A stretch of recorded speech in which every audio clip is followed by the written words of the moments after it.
నమస్కారం. ప్రతిధ్వనికి స్వాగతం. చూస్తుండగానే మత్తు మహమ్మారికి హైదరాబాద్లో మరో యువ ప్రాణం బలైపోయింది. రేపటి తరాన్ని నడిపించాల్సిన నవయువత, బడిపిల్లలు సైతం మాదక ద్రవ్యాల ఉచ్చులో చిక్కుకుంటున్నారు. గంజాయి చాక్లెట్ల నుంచి ప్రాణాంతక ఇంజెక్షన్ల వరకు అనేక రూపాల్లో చాప కింద నీరులా విస్తరిస్తోంది ఈ ఉపద్రవం. కేవలం వీధి చివర సందులు, కళాశాలలకే పరిమితం కావడం లేదు ఈ సమస్య. పాఠశాలల్లోకి చొచ్చుకొని బాల్యాన్ని చిదిమేస్తుంది. ఒకటి మరిచిపోకముందే మరొకటి. డ్రగ్స్ భూతం ఎంత బలంగా కమ్మేస్తుందో కళ్ళకు కడుతున్నాయి వరుస విషాదాలు. ఎందుకు ఈ దుస్థితి? ఖరీదైన డ్రగ్స్ నుంచి గంజాయి, నిషేధిత మత్తు పదార్థాలు పిల్లల వరకు ఎలా వస్తున్నాయి?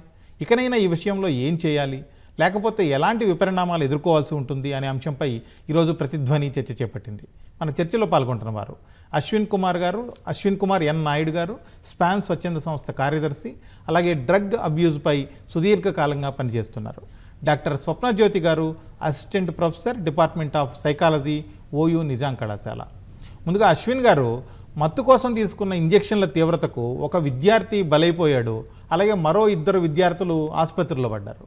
యువత అలాగే బాలల్లోకి రోజు రోజుకి పెరుగుతున్నటువంటి ఈ డ్రగ్ అడిక్షన్ మీద ఇవన్నీ ఎలాంటి సంకేతాలు ఇస్తున్నాయి?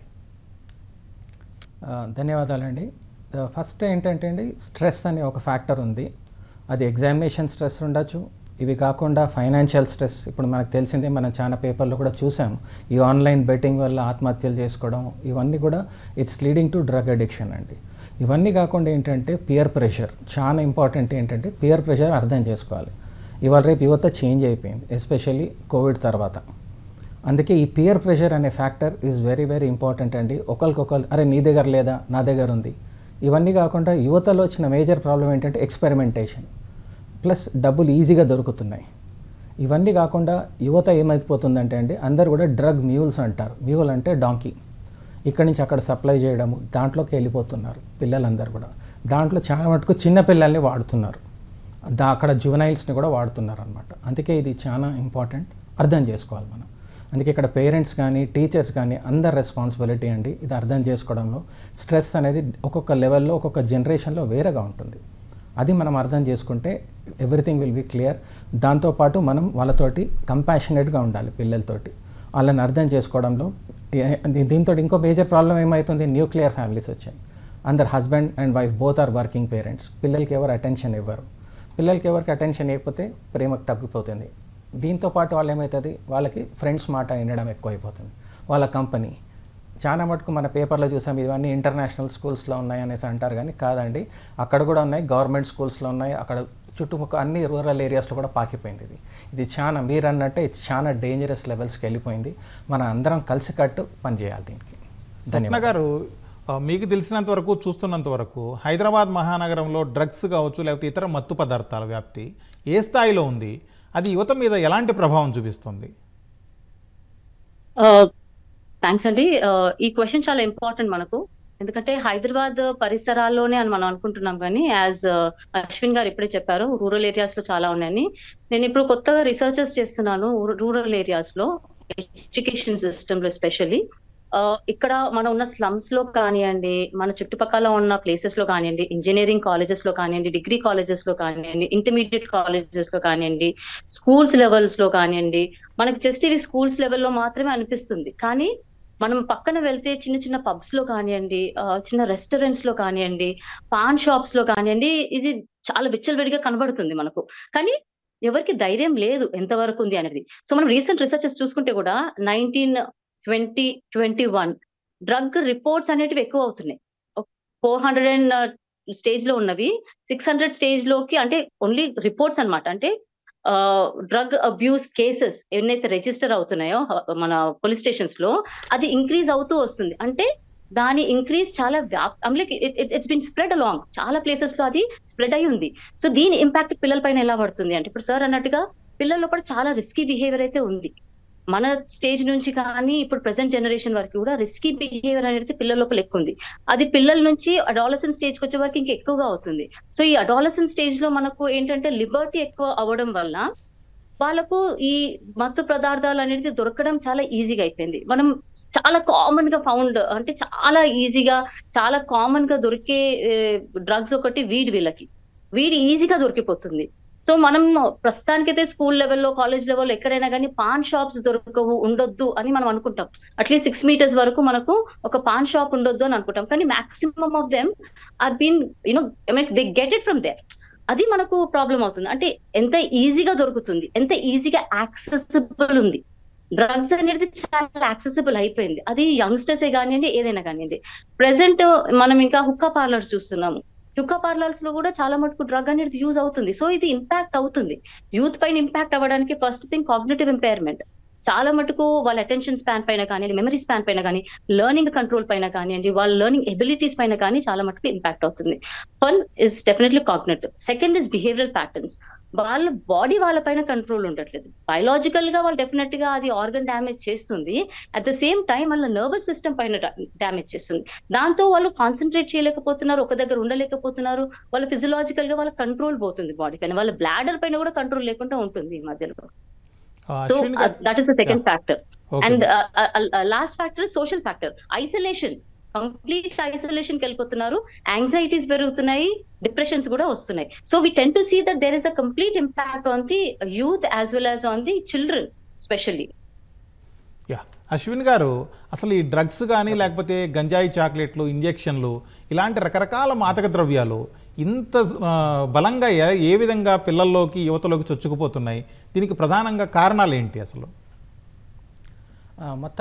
మొట్టమొదటి కారణం ఏంటంటే సార్, ఇది ఒక పెద్ద బిజినెస్ అయిపోయింది ఇంటర్నేషనల్ లెవెల్లో, ఇండియా లెవెల్లో కూడా. ఇవన్నీ కాకుండా మన చాలా మటుకు హిల్లీ ఏరియాస్ ఉంటాయి కదా, ట్రైబల్ ఏరియాస్లో కూడా గాంజా కల్టివేషన్ చాలా ఎక్కువ అయిపోతుంది. మాకు తెలిసిన చాలా మటుకు స్వచ్ఛంద సంస్థల ద్వారా మాకు కూడా ఇన్ఫర్మేషన్ వస్తుంది, పోలీస్ డిపార్ట్మెంట్ నుంచి కూడా మాకు ఇన్ఫర్మేషన్ వస్తుంది. అవేర్నెస్ ప్రోగ్రామ్స్ చేయాలి కంపల్సరీ. ఇక్కడ ఏంటంటే ఈ గాంజా కల్టివేషన్ ఈజీ అయిపోయి, ఎంత ఈజీ అయిపోతుందంటే మీరు బిలీవ్ చేయరు, జస్ట్ 6 months బ్యాక్ మన జగతరిగుట్ట అనే కుక్కట్పల్లి ఏరియాలో ఇంటి పైన వాడు గాంజా పండిస్తున్నాడు. అది ఎట్లా అంటే హోమ్ గ్రౌండ్ కాటేజ్ ఇండస్ట్రీ లాగా అయిపోయింది. సో అందుకే ఇది ఎట్లా అంటే చాలా డేంజరస్ లెవెల్స్కి వెళ్ళిపోయినాయి. దీంట్లో ఇది ఒక పోలీస్ డిపార్ట్మెంట్, స్టేట్ గవర్నమెంట్ తోటి జరిగే పని కాదు. అందరు కలిసి కట్టుగా పని చేయాలి, లేకపోతే ఇది అంత ఈజీగా అయిపోయేదైతే కాదు. ఎందుకంటే దీంట్లో ఇంటర్నేషనల్ మాఫియా ఇన్వాల్వ్డ్ ఉంది, నేషనల్ మాఫియా కూడా ఇన్వాల్వ్డ్ ఉందండి. అందుకే మనం చాలా జాగ్రత్తగా, కేర్ఫుల్గా చేయాలి. అండ్ దీనికి రిజల్ట్స్ అనేది ప్రతి ఒక్కరు తెలుసుకోవాల్సింది ఏంటంటే NDPS యాక్ట్ అండి. ఆ NDPS యాక్ట్ని అందరు చదువుకోవాలి, ప్రతి ఒక్క కాలేజ్లో ఉండాలి, అవేర్నెస్ ప్రోగ్రామ్ ఉండాలి. ఇవన్నీ కాకుండా అన్నిటికంటే ముఖ్యం టోల్ ఫ్రీ నెంబర్ నషాముక్త అభియాన్ది 14446. ఇది ప్రతి ఒక్క స్కూల్, ప్రతి ఒక్క కాలేజ్, ప్రతి ఒక్క ఆఫీస్, ప్రతి ఒక్క మాల్లో పెట్టాలి.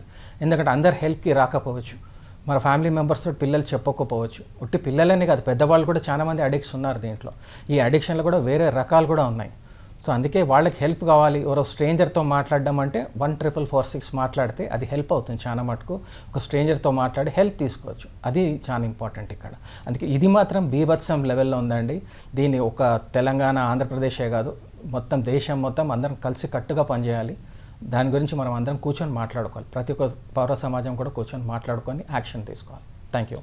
స్వప్న గారు, అయితే ఇక్కడ చిన్నారులు లేకపోతే విద్యార్థులు బాధితులు మాత్రమే కాదు, డ్రగ్ పెడలర్ల చేతిలో వీళ్ళు ఒక పావులుగా మారిపోతున్నారు. ఇలాంటి కేసులు చాలా రెగ్యులర్గా మనం చూస్తున్నాం కూడా. అసలు ఏం జరుగుతోంది? దీన్ని అరికట్టాలంటే ఏం చేయాలంటారు? స్పెషల్లీ పెడ్లర్స్ అనే వాళ్ళు చిల్డ్రనే ఉంటారండి. ఎందుకంటే వాళ్ళు జువెనైల్స్ కిందకి వస్తారు. 18 కింద ఉన్న వాళ్ళందరినీ కరెక్షన్ హోమ్స్ కే పంపిస్తారు. సో ఆ కరెక్షన్ హోమ్స్ లోపల ఒకవేళ ఇన్ కేస్ పిల్లలు డ్రగ్ ప్లెడ్లింగ్ చేస్తున్నారు అనుకోండి, ఒక ప్లేస్ నుంచి ఇంకో ప్లేస్ కి, ఎందుకంటే ఈ అడల్ట్స్ కి లెవెల్ దాకా వచ్చేది పిల్లల నుంచి, స్కూల్ చిల్డ్రనే కానివ్వండి, అవుట్ ఆఫ్ స్కూల్ చిల్డ్రనే కానివ్వండి, అంటే స్కూల్ వదిలేసి మానేసి పిల్లలు బయట తిరగడం వల్ల కానివ్వండి, వాళ్ళ ఫైనాన్షియల్ కండిషన్స్ వల్ల కానివ్వండి, అలా రకరకాల ప్రాబ్లమ్స్, ఇబ్బందులు ఉన్న వాళ్ళు వాళ్ళ డబ్బుల కోసం అని, వాళ్ళ జీవితం కోసం అనేసి ఇలాంటివి చేస్తూ ఉంటారు. కొంతమంది పియర్ ప్రెషర్ వల్ల కూడా చేస్తూ ఉండొచ్చు, just because they want money or they already got in to drugs. వాళ్ళంతలో వాళ్ళు ఆల్రెడీ డ్రగ్స్ లో ఉన్నారు కాబట్టి వాళ్ళ వాళ్ళ బాడీకి కోసం కావాలని కూడా వాళ్ళు చూసుకుంటా ఉంటారు. కాబట్టి ఈ డ్రగ్ పెడ్లింగ్ అనేది ఒక దగ్గర ఆపాలి. అది స్కూల్ మానిటరింగ్ లెవెల్ నుంచి కావాలి. కాబట్టి మనం స్కూల్ లెవెల్స్ లోనే కాన్సన్ట్రేట్ చేద్దామా, లేకపోతే కమ్యూనిటీ లెవెల్లో కాన్సన్ట్రేట్ చేద్దామా అనేది కూడా మనం ఇంపార్టెంట్. ఎందుకంటే స్కూల్ మానిటరింగ్ సిస్టమ్స్ అనేటివి కొంచెం స్ట్రాంగ్ అవ్వాలి. ఇది మనం అరికట్టాలి ఎక్కడో ఒక దగ్గర అని అంటే, డెఫినెట్ గా అవుట్ ఆఫ్ స్కూల్ చిల్డ్రన్ ఎంతమంది ఉన్నారు, వాళ్ళు అసలు ఏం చేస్తున్నారు, వాళ్ళు స్కూల్ ఎందుకు వదిలేయడానికి రీజన్స్, వాళ్ళ రీజన్స్ ఏంటివి అలా ఈ పిల్లలు పోయిన వాళ్ళందరూ ఎక్కడ వెళ్తున్నారు? సో ఒకవేళ పట్టుబడినా గానీ ఒక దగ్గర పెడ్లింగ్ లో పట్టుబడ్డారు అనుకోండి పిల్లలు, వాళ్ళని వీళ్ళు కరెక్షన్ హోమ్స్ లో పెట్టినప్పుడు వాళ్ళ లోపల ఎలాంటి ఇంటర్వెన్షన్స్ జరుగుతున్నాయి, ఆ ఇంటర్వెన్షన్స్ వాళ్ళలో మార్పు తీసుకురాగలుగుతుందా, తీసుకురాలేకపోతుందా, ఇలాంటివి కొన్ని స్టడీస్ మనము చాలా వేగవంతంగా చేయాలి. లేకపోతే ఏమవుతుందనంటే ఈ చైల్డ్ కి కరెక్షన్ హోమ్ కి వెళ్తారు, మళ్ళీ బయటకు వచ్చిన తర్వాత వాళ్ళ ఫైనాన్షియల్ కండిషన్స్ మారవు, మళ్ళీ అందులోనే ఉండిపోతారు. కాబట్టి they don't have another source of income. So ఇదే సోర్స్ ఆఫ్ ఇన్కమ్ గా కూడా వాళ్ళు తీసుకోవచ్చు. కాబట్టి డ్రగ్ పెడ్లింగ్ అనేది ఎక్కడో ఒక దగ్గరనైతే స్టాప్ కావాలి. అది చైల్డ్ లెవెల్లో చాలా ఎక్కువగా ఉంది. ఎందుకంటే వాళ్ళు జువెనైల్స్ 18 లోపలనే ఉంటారు కాబట్టి వాళ్ళ లోపల ఎలాంటి శిక్ష పడదు, వాళ్ళని క్రైమ్ గా కిందికి వాళ్ళని తీసుకురారు. కాబట్టి అది జువెనైల్ కిందికే వస్తుంది వీళ్ళకు. కాబట్టి maximum of the drug peddlers are people who are financially down to earth and వాళ్ళ లోపల ఆ కరెక్షన్ హోమ్ కి పంపిస్తారు, మాకు ఎటువంటి ఎఫ్ఐఆర్స్ ఉండవు, అలాంటి దానిపైన ఎక్కువైపోయింది కాబట్టి వాళ్ళని ఎక్కువగా యూజ్ చేస్తున్నారు డ్రగ్ పెడ్లింగ్ కి. కాబట్టి పిల్లల లోపల ఈ కంప్లీట్ అవేర్నెస్ అనేది తీసుకురావాలి. స్కూల్ లెవెల్లో కంపల్సరీ అవేర్నెస్ ప్రోగ్రామ్స్ తీసుకురావాలి. అసలు డ్రగ్ దాని ఇంపాక్ట్ ఏంటిది పిల్లల పైన అనేది తీసుకురావాలి. ఆ టీచర్స్ లెవెల్స్ లో కానివ్వండి, స్టూడెంట్స్ లెవెల్లో కానివ్వండి, స్కూల్ మేనేజ్మెంట్ లెవెల్లో కానివ్వండి. ఓకే, ఇది చూడాలి. ఎందుకంటే మాక్సిమం మేము చూస్తున్నంత మటుకు చాలా మటుకు ఇంజనీరింగ్ కాలేజెస్ లో నేను సెషన్స్ ఇచ్చినప్పుడు what I understood is that it is easy to get drugs for them. అంటే this is not from the people but who are taking drugs. But మాకేం తెలిసింది అని అంటే ఇంతమంది పిల్లలు ఆల్రెడీ దీంట్లో ఉన్నారు, ఈ డ్రగ్ లో ఉన్నారు, దీంట్లోకి వెళ్ళి బయటికి తీసుకురావడానికి మీరేం చేయగలుగుతారు మా కాలేజ్ లో. సో అవేర్నెస్ ప్రోగ్రామ్స్ అనేవి ఎంత తీసుకొచ్చినా గానీ దాన్ని అరికట్టాలి. అవేర్నెస్ మనం పిల్లల లోపల ఒట్టి అవగాహన కోసం మనం తీసుకొస్తున్నాం, కానీ దాన్ని కంప్లీట్ గా మనం ఎలా అరికట్టాలి, దాన్ని ఎలా స్టాప్ చేయాలనే ఒక మెకానిజం ని మాత్రం డెఫినెట్ గా గవర్నమెంట్ తో కూర్చొని, నాన్ ఎన్జిఓస్ తో కూర్చొని, ఓకే, ప్లస్ నార్కోటిక్స్ డిపార్ట్మెంట్స్ తో కూర్చొని డిస్కషన్స్ చేసి బ్రెయిన్ స్ట్రామింగ్ చేసి దీన్ని ఎలా తీస్తే బాగుంటుంది, పిల్లల పైన ఎంత దారుణంగా ఇంపాక్ట్ పడుతుంది అనేది మాత్రం మనము కంపల్సరీగా మాట్లాడుకోవాల్సిన విషయం అండి. అదే కాకుండా స్పెషల్లీ ఫ్యామిలీ థెరపీస్ అనేది మనకు చాలా ఇంపార్టెంట్ అండి. సపోర్టివ్ గ్రూప్స్, కమ్యూనిటీ గ్రూప్స్ ఏమేమి ఉన్నాయి ఐడెంటిఫై చేయాలి మనం. ఆ కమ్యూనిటీ గ్రూప్స్ ఈ పిల్లల పైన ఎలా ఉంది, ఎందుకంటే అవుట్ ఆఫ్ స్కూల్ చిల్డ్రన్ చాలా మంది ఉన్నారు అనేసి మాకు చాలా మటుకు ఇన్ఫర్మేషన్స్ ఉన్నాయన్నమాట. కాబట్టి అవుట్ ఆఫ్ స్కూల్ చిల్డ్రన్ కి మనం డెఫినెట్ గా స్కూల్ లెవెల్లో ఇంటర్వెన్షన్ ప్రోగ్రామ్స్ ఆర్గనైజ్ చేయలేము. సో వీళ్ళకు కమ్యూనిటీ లోపలనే మనం చాలా మటుకు అవేర్నెస్ తీసుకురావచ్చు. సో అవి ఎలా తీసుకురావాలనే ప్రోగ్రామ్స్ మనం ఆర్గనైజ్ చేసుకోవాల్సి వస్తుందండి. అశ్విన్ గారు, ఇప్పుడు ఎక్కడ పడితే అక్కడ డ్రగ్స్ విచ్చలవిడిగా దొరుకుతున్నాయి. దీన్ని బట్టి చూస్తుంటే అసలు మత్తు పదార్థాలను నియంత్రించడంలో ప్రస్తుతం ఉన్న చట్టాలు లేకపోతే నిఘా వ్యవస్థలు సమర్థంగా పనిచేస్తున్నాయి అనుకోవచ్చా? 100% పనిచేస్తున్నాయండి. ఫస్ట్ అన్నిటికంటే ముఖ్యమైన ఉద్దేశం ఏంటంటే మన రేవంత్ రెడ్డి గారిని అప్రిషియేట్ చేయాలండి. ఎందుకంటే తన రాగానే హుక్కా పార్లర్స్ని బ్యాన్ చేశారు. దీని ద్వారా చాలా హెల్ప్ సపోర్ట్ అయిందండి. ఎందుకంటే హుక్కా పార్లర్స్ అది ద ఫస్ట్ స్టెప్ అండి డ్రగ్ పెడ్లింగ్కి, డ్రగ్ అడిక్షన్కి.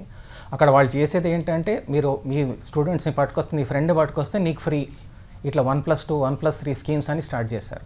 వాళ్ళ మీద కూడా మేము కంప్లైంట్స్ రేజ్ చేస్తాం. బట్ థ్యాంక్స్ టు సీఎం గార్స్ intervention he stopped all the hookah parlours అండి. ఫస్ట్ పాజిటివ్ స్టెప్ జరిగింది ఇక్కడ. సెకండ్ ఏంటంటే, మన సీఎం గారు కూడా రేవంత్ రెడ్డి గారు is given free hand to the Telangana narcotics bureau also to deal ఈ డ్రగ్ ఇష్యూతో చాలా సీరియస్గా డీల్ చేయడానికి. ఇక్కడ ఫ్రమ్ గవర్నమెంట్ సైడ్ ఒక ఎఫెక్ట్ వచ్చింది. కాకపోతే మన పౌర సమాజాన్ని నుంచి ఏం చేయొచ్చు ముందు అది మనం ఆలోచించాలి ఇక్కడ. ఈ దాంట్లో ఫస్ట్ ఇంపార్టెంట్ మనం తెలుసుకోవాల్సింది, మా స్వచ్ఛంద సంస్థలు మేమేం చేస్తామంటే బీఫ్రెండింగ్ స్కిల్స్ అనేది నేర్పిస్తాం. ఈ బీఫ్రెండింగ్ స్కిల్స్ అనే ట్రైనింగ్ ప్రోగ్రామ్ నేర్చుకున్నాక ప్రతి ఒక్కరు కూడా బీఫ్రెండర్ అవ్వచ్చు. బీఫ్రెండర్ జడ్జ్ చేసి ఈ కేసు ఎంత క్రిటికల్గా ఉంది అనేసి చెప్పి సైకాలజిస్ట్కి రిఫర్ చేస్తాం. సైకాలజిస్ట్ రిఫర్ చేసిన తర్వాత ఇది చాలా తీవ్రత ఉందంటే సైకాట్రిస్ట్ వరకు వెళ్తుంది. ఈ పర్టికులర్ బీఫ్రెండర్ అనేవాళ్ళు ట్రైనింగ్ తీసుకొని ప్రతి ఒక్క స్కూల్, ప్రతి ఒక్క కాలేజ్లో ఉండాలి. ఈ ట్రైనింగ్ ప్రోగ్రామ్ ఓరియంటేషన్ కూడా మేము చేస్తాం మా స్వచ్ఛంద సంస్థలో. కాబట్టి ఈ స్కిల్ అనేది ప్రతి ఒక్క కమ్యూనిటీ ప్రోగ్రాంలో, మాకు డ్రగ్స్ వాచ్ అనేది మా united federation of resident welfare అసోసియేషన్స్లో ఉంది. మేము అన్నీ కూడా ప్రతి ఒక్క అపార్ట్మెంట్స్, గేటెడ్ కమ్యూనిటీస్కి వెళ్ళి ట్రైనింగ్ ప్రోగ్రామ్ ఇస్తుంటాం. కాకపోతే వాళ్ళ పర్మిషన్, వాళ్ళ ఇంట్రెస్ట్ కూడా కావాలి. ఇక్కడ అన్నిటికంటే చాలా ఇంపార్టెంట్ ఏంటంటే డ్రగ్ ఫ్రీ అపార్ట్మెంట్ అని ఒక స్టిక్కర్ పెట్టండి, drug free college, drug free gated community అని పెట్టండి. ఇట్స్ సైలెంట్ మెసేజ్, కానీ అది చాలా స్ట్రాంగ్గా వెళ్తుంది. అందుకే ఇది చేయాలి, గవర్నమెంట్ చేస్తుంది, ఉట్టి గవర్నమెంట్ తోటే కాదు, మన అందరం కలిసికట్టుగా చేయాలి. ఇంతకుముందు కూడా చెప్పాను కదా, చాలా ఇంపార్టెంట్. ఈ డ్రగ్ మ్యూల్స్, డ్రగ్ పెడ్లింగ్ కూడా చాలా డేంజరస్ లెవెల్స్కి వెళ్ళిపోయినాయి. కాబట్టి దీన్ని అన్నిటిని కూడా మనం అడ్రస్ చేస్తూ డెసిషన్ తీసుకోవాలి. ఇది అందరు కొలాబరేటివ్ ఎఫర్ట్ అండి, సింగిల్ పర్సన్, ఒక సింగిల్ గవర్నమెంట్ ఎంటిటీ తోటి కాదు ఇది. Thank you. స్వప్న గారు, ఇంట్లో బుద్ధిగా చదువుకుంటూనో లేకపోతే తోటి పిల్లలతో ఆడుకుంటూనో ఉండాల్సిన పిల్లలు అసలు ఈ వ్యసనాల బారిన ఎలా పడుతున్నారు? దీనికి మూలం ఎక్కడుంది అసలు? పిల్లలు అని అంటే మనము యూజువల్లీ చిల్డ్రన్ అని అనుకోదండి. ఇప్పుడు ఎందుకంటే అడల్ట్స్, అడాలసెంట్స్ అందరూ ఉన్నారు దీంట్లో. కానీ పిల్లల లోపల బుద్ధిగా చదువుకునే పిల్లలు బయట స్కూల్కి వెళ్ళడము, స్కూల్లో ఎవరైనా ఫ్రెండ్స్ తో కానీ లేకపోతే అక్కడ ఎవరైనా వాళ్ళకి అలవాటు చేయడం కానీ ఎక్కువ జరుగుతుంది. ఎందుకంటే రీసెంట్ కేసెస్ నేను చూసిన చాలా మటుకైతే దే స్టార్టెడ్ గెటింగ్ చాక్లెట్స్ ఎవరో ఇవ్వడము, వాళ్ళు ఫ్రెండ్లీగా అవ్వడము, పిల్లలు నమ్మడం వల్ల జరుగుతుంది. సో ఇది చాక్లెట్స్ కి అట్రాక్ట్ అవుతున్నారా అని మనం చెప్పలేము, కానీ సమ్వేర్ నాట్ ది అదర్ ఆ కనెక్షన్ అనేది వచ్చేస్తుంది బయట వీళ్ళకు. సో ఆ ఈజీగా దొరికేదాన్ని వాళ్ళు తీసుకుంటున్నారు. సో మేబీ ఆ పేరెంట్ లోపల అవేర్నెస్ లేక, పేరెంట్స్ కి కూడా పిల్లలతో ఆ కనెక్షన్ లేకపోవడం వల్ల కూడా ఇది అవుతుండొచ్చు. ఎందుకంటే వాళ్ళు ఐసోలేటెడ్ అయిపోతున్నారు ఇంట్లో కూడా. న్యూక్లియర్ ఫ్యామిలీస్ కావచ్చు, parent mother and father both of them are working ఉండొచ్చు, ఎక్కువ మానిటరింగ్ లేకపోవడం వల్ల ఉండొచ్చు. ఇలాంటివన్నీ బయట వాళ్ళకు ఈజీగా దొరుకుతున్నాయి. కాబట్టి ఆ మానిటరింగ్ లేకపోవడం వల్ల కూడా ఇంట్లో పిల్లలు ఏం చేస్తున్నారు అనేది కూడా చూడకపోవడం వల్ల కూడా ఉండొచ్చు. సో ఇలాంటి చాలా రకరకాల పిల్లల్లో ఎస్పెషల్లీ ఇలాంటివి అయ్యేదానికి ఛాన్సెస్ ఉన్నాయండి మనకు. అశ్విన్ గారు, ఇప్పుడు హైదరాబాద్ మహానగరంలో డ్రగ్స్ భూతాన్ని అందం చేయాలంటే మీరు ఎలాంటి చర్యలు ఉండాలనుకుంటున్నారు? అలాగే ప్రభుత్వం ఏం చేయాలి? పౌర సమాజం పాత్ర ఎలా ఉండాలంటారు? ఓకేనండి, మంచి ప్రశ్న ఇది. ఇక్కడ ఫస్ట్ ఏంటంటే ఏ గవర్నమెంట్ అయినా, మన తెలుగు రాష్ట్రాల్లో ఉన్న గవర్నమెంట్ ఫస్ట్ వాళ్ళు ఏం చేయాలంటే వైస్ ఛాన్సలర్స్ ఆఫ్ ఆల్ యూనివర్సిటీస్ని పిలవాలండి. వాళ్ళతోటి ఒక round table conference narcotics bureau తోటి చేయించాలి. అది ఫస్ట్ స్టెప్. వైస్ ఛాన్సలర్తో చేయించిన తర్వాత వాళ్ళతో పాటు ఎవ్రీ యూనివర్సిటీలో ఎన్ఎస్ఎస్ డిపార్ట్మెంట్ ఉంటుంది. ప్రతి ఒక్క ఎన్ఎస్ఎస్ డిపార్ట్మెంట్లో ఈ అవగాహన ప్రోగ్రామ్, అవేర్నెస్ ప్రోగ్రామ్స్ అనేది చేసి ప్రతి ఒక్క స్టూడెంట్కి వాళ్ళ కోర్స్ క్రెడిట్ కింద ఇవ్వాలి. ఇచ్చినప్పుడు వాళ్ళ కాలేజెస్లో, యూనివర్సిటీస్లో ఉన్న పక్కన కాలనీస్ ఏదైతే ఉంటాయో అక్కడ స్లమ్స్లో కానీ బస్తీస్లో కూడా వెళ్ళాలి. అందరినీ ఇంటిగ్రేట్ చేయాలి. ఇది ఇన్క్లూజివ్ ఎడ్యుకేషన్ అంటాం అవేర్నెస్ ప్రోగ్రాంలో. అందుకే ఇక్కడ ఇది ఒక వన్ యాంగిల్ అండి. Education department, vice chancellors, anti control bureau, narcotics anti control bureau. Next level ఏంటంటే అండి రెసిడెంట్ వెల్ఫేర్ అసోసియేషన్స్. పౌర సమాజంలో ప్రతి ఒక్క రెసిడెంట్ వెల్ఫేర్ అసోసియేషన్లోకి ఈ ట్రైనింగ్ ప్రోగ్రామ్, అవేర్నెస్ ప్రోగ్రామ్ తీసుకెళ్ళాలి. పోలీస్ డిపార్ట్మెంట్తో సపోర్ట్ కావాలి, ప్లస్ అక్కడ లోకల్ పోలీస్ స్టేషన్ తోటి నెట్వర్కింగ్ జరగాలి. అక్కడ ఉన్న రెసిడెంట్ వెల్ఫేర్ అసోసియేషన్, ఆ పోలీస్ డిపార్ట్మెంట్, ఇవాళ రేపు మనం పీస్ కమిటీస్ అంటాం, వాళ్ళందరూ కలిసి నియర్ బై ఉన్న కాలేజెస్ కవర్ చేస్తే చాలు. కాలేజెస్ అండ్ స్కూల్స్ చాలా ఇంపార్టెంట్. ప్లస్ ఇవన్నీ కాకుండా ప్రతి ఒక్క పాన్ డబ్బాస్, బేకరీస్, సినిమా థియేటర్స్, మాల్స్ అన్నిట్లో కూడా ముఫ్తీలో తిరుగుతున్నారు పోలీస్ వాళ్ళు. తిరగటం లేదని కాదు, నిఘా చాలా బాగుంది. But what is the final action? అది చాలా మనం అర్థం చేసుకోవాలి. స్వప్న గారు, ఇప్పుడు తెలుసో తెలియకో డ్రగ్స్ లేకపోతే ఈ మత్తులో చిక్కుకుంటున్నటువంటి పిల్లల్ని ఏ విధంగా గుర్తించాలి? గుర్తించిన వాళ్ళను సరైన టైంలో రిహాబ్ చేయడానికి ఎలాంటి ఏర్పాట్లు ఉండాలంటారు? మా కాలేజ్ లెవెల్లో అయితే మేము చాలా ప్రోగ్రామ్స్ చేస్తాం సార్ అన్నట్టుగానే. ఎన్ఎస్ఎస్ డిపార్ట్మెంట్స్ ఉంటాయి మాకు. ఎన్ఎస్ఎస్ డిపార్ట్మెంట్స్ నుంచి మేము నిఘా పెడతాం స్కూల్లో, కాలేజ్లో కానీ. అక్కడ ఏదైనా ప్రాబ్లమ్స్ ఇలాంటివి ఉన్నా కానీ ఇమీడియట్ గా మా స్టూడెంట్స్ వల్ల, ఎందుకంటే మేము ఫస్ట్ ప్రోగ్రామ్స్ ఆర్గనైజ్ చేస్తాం కాలేజ్ లెవెల్లో ప్రోగ్రామ్స్ ఆర్గనైజ్ చేసినప్పుడు ఐడెంటిఫై చేయగలుగుతాం అనమాట ఎవరైనా స్టూడెంట్స్ ఉన్నారా అలాంటివి ఏమైనా ఉన్నా కానీ వాళ్ళ పిల్లలు బయటికి రారు. ఎందుకంటే వాళ్ళ పైన కేసు కావచ్చు, వాళ్ళని పోలీస్ తీసుకెళ్ళొచ్చు, ఇలాంటి కొన్ని భయాలు ఉంటాయి. సో ఈ students first of all they will not come to college. చాలా మటుకు డిస్టెన్స్ అయిపోతారు అనమాట, ఐసోలేటెడ్ అయిపోతారు. వాళ్ళంతా వాళ్ళు లాంగ్ అవర్స్ స్కూల్లోనే ఉండడం, కాలేజ్ లో ఉండడం జరిగిపోతుంది, లేకపోతే వాళ్ళ రూమ్స్ లో ఉండడం జరిగిపోతుంది. సో ఫస్ట్ మనం ఐసోలేషన్ అనేది ఐడెంటిఫై చేయాలి. పిల్లల లోపల బిహేవియరల్ చేంజెస్ కనబడతాయి, కాన్సన్ట్రేషన్ చేంజెస్ కనబడతా ఉంటాయి, అగ్రెషన్ కనబడతా ఉంటుంది, పిల్లల లోపల ఇరిటేషన్ కనబడతా ఉంటుంది. సో ఇలాంటి కొన్ని బిహేవియరల్ కానీ కాగ్నిటివ్ చేంజెస్ కనపడినప్పుడు మనం ఐడెంటిఫై చేయాలి ఏదో ప్రాబ్లం ఉందనేసి. ఇంకా మాక్సిమం ఆఫ్ ద టైం ఈ పిల్లలు బయట ఉండడానికి ప్రిఫర్ చేయడం స్టార్ట్ చేస్తూ ఉంటారు. వాళ్ళదొక గ్రూప్ ఆర్ గ్యాంగ్ ఫామ్ అవుతారు. సో అది కూడా మనం ఐడెంటిఫై చేయాలి. వాళ్ళ పియర్ గ్రూప్ ఎవరు, వాళ్ళు ఏం చేస్తున్నారు, బయట ఏంటిది అనేది కూడా మనం ఐడెంటిఫై చేయొచ్చండి. So identification of these people are little easy. ఎందుకంటే వాళ్ళు ఆకలి కాకపోవడము, ఇలాంటివి, అపిటైట్ కంప్లీట్లీ లాస్ ఉంటుంది, వాళ్ళ కాన్సన్ట్రేషన్ లాస్ ఉంటుంది, ఇట్లాంటి కొన్ని బిహేవియరల్ చేంజెస్ కానీ ఫిజియలాజికల్ చేంజెస్ కానీ మనకు కనబడతాయి. ఇవే కాకుండా వాళ్ళని ఎలా అరికట్టాలి అని అంటే మనకు ఐడెంటిఫై అయినప్పుడు అది డెఫినెట్ గా సైకాలజిస్ట్ లెవెలా, సైకాట్రీ లెవెల్ అనేది చూడాలి. So diagnosis is very important. So parent observe చేసినా కానీ, ఫ్రెండ్ అబ్జర్వ్ చేసినా కానీ వాళ్ళని మా వరకు తీసుకొచ్చినప్పుడు డెఫినెట్లీ అంటే సైకాలజీ లెవెల్ కి తీసుకొచ్చినప్పుడు మేము ఐడెంటిఫై చేసి ఒకవేళ వీళ్ళ లోపల ఎక్కువగా ఉంది, ఇంటెన్సిటీ ఎక్కువగా ఉంది అన్నప్పుడు మేము కూడా సైకియాట్రిస్ట్ కి రెఫర్ చేస్తామండి. లేదు అని అంటే మా లెవెల్లోనే మేము కాగ్నిటివ్ బిహేవియర్ థెరపీ కానివ్వండి, కౌన్సిలింగ్స్ కానివ్వండి, వాళ్ళ ఫ్యామిలీస్ తో మాట్లాడి ఫ్యామిలీ థెరపీ కానివ్వండి స్టార్ట్ చేస్తామండి. సో ఇలాంటి ప్రోగ్రామ్స్ మేము చాలా అరువుగా యూజ్ చేస్తూ ఉంటాం అనమాట. ఎవరైనా స్టూడెంట్స్ ఐడెంటిఫై చేసినప్పుడు రీహాబిలిటేషన్ సెంటర్స్ కి వచ్చే వారికి చాలా ఎఫెక్టివ్ గా ఉండాలి. And specially to be very frank, rehabilitation centres చాలా ఎక్స్పెన్సివ్ అవ్వడం తోటి పేరెంట్స్ కూడా అడగ వేయడం అవుతుంది. ఎందుకంటే దానికి ఇన్సూరెన్సెస్ రావు.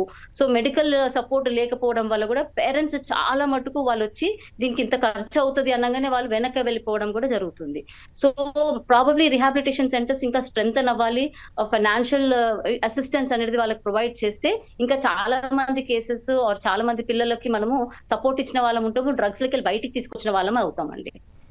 స్వప్న గారు, అలాగే ఇంట్లో కంటే పిల్లలు కావచ్చు, యువకులు వీళ్ళంతా ఎక్కువగా స్కూల్లోనూ కాలేజీల్లోనూ ఎక్కువ టైం గడుపుతుంటారు. పైగా స్నేహాల కారణంగా కూడా చాలామంది ఇట్లాంటి వాటికి అట్రాక్ట్ అవుతుంటారు. ఈ విషయంలో విద్యా సంస్థల పాత్ర ఎలా ఉండాలంటారు? వాళ్ళని ఆ మహమ్మారి నుంచి దూరం చేయడానికి వాళ్ళ బాధ్యత ఏ విధంగా తీసుకోవాలి, ఏం చేస్తే బాగుంటుంది? అవేర్నెస్ ప్రోగ్రామ్స్ డెఫినెట్ గా చేయాలండి. ఇంకోటి రీఫ్రెండ్లీ ప్రోగ్రామ్స్ చాలా మటుకు చేయాలి. ఎందుకంటే ఒక స్టూడెంట్ ఇంకో స్టూడెంట్ కి అంటే ఇప్పుడు డిపార్ట్మెంట్స్ ఉంటాయి అనుకోండి, ఒక డిపార్ట్మెంట్ కి ఇంకో డిపార్ట్మెంట్ పడదు. సో హాస్టల్ లెవెల్లో కానీ మానిటరింగ్ సిస్టమ్స్ ఎక్కువ కావాలి. ఎందుకంటే పిల్లలు ఎక్కువగా టైమ్స్ అక్కడే స్పెండ్ చేస్తారు. ప్లస్ వార్డెన్ కానివ్వండి, పేరెంటల్ ఇన్పుట్స్ లేకపోవడము, వాళ్ళపైన గ్రిప్ లేకపోవడం, లేకపోతే వాళ్ళపైన మానిటరింగ్ లేకపోవడం వల్ల మనకి ఇది ఇంకా ఎక్కువ స్ప్రెడ్ అయ్యే ఛాన్సెస్ ఉంటుంది. కాబట్టి మేనేజ్మెంట్ ఎస్పెషల్లీ వీసీ లెవెల్లో నుండి కానివ్వండి, కాలేజ్ ప్రిన్సిపల్ లెవెల్లో కానివ్వండి, వార్డెన్ లెవెల్లో కానివ్వండి, ఫ్రెండ్స్ లెవెల్లో కానివ్వండి, ఎన్ఎస్ఎస్ క్యాంప్స్ కానివ్వండి, ఇలాంటివన్నీ ఆర్గనైజ్ చేసినప్పుడు ఏమవుతుందనంటే వాళ్ళ లోపల కూడా భయం పెరుగుతుంది. అండ్ మేమైతే ఇమీడియట్ ఇన్స్పెక్షన్స్ కూడా చేస్తామన్నమాట. In the middle of the night sudden గా వెళ్ళిపోయి ఇన్స్పెక్షన్స్ కూడా జరుగుతాయి అనమాట కాలేజ్ లెవెల్లో. సో ఇలాంటివి మనం ఎక్కువగా కాలేజ్ లెవెల్స్ లో చేస్తూ ఉంటుంటే వాళ్ళ లోపల కూడా ఒక భయం అనేది పెరుగుతుంది. ఇంకోటి ఏంటిదనంటే దాని వల్ల జరిగే నష్టం ఏంటిది అనేది మనం క్లియర్ గా పిల్లలకి చెప్తే దాంట్లోకి వెళ్ళి పడి బయటకు వచ్చే అవకాశాలు చాలా ఉన్నాయి. లేకపోతే వాళ్ళు దాంట్లో ఉండి మునిగిపోయి దాంట్లో ఉండిపోతారండి.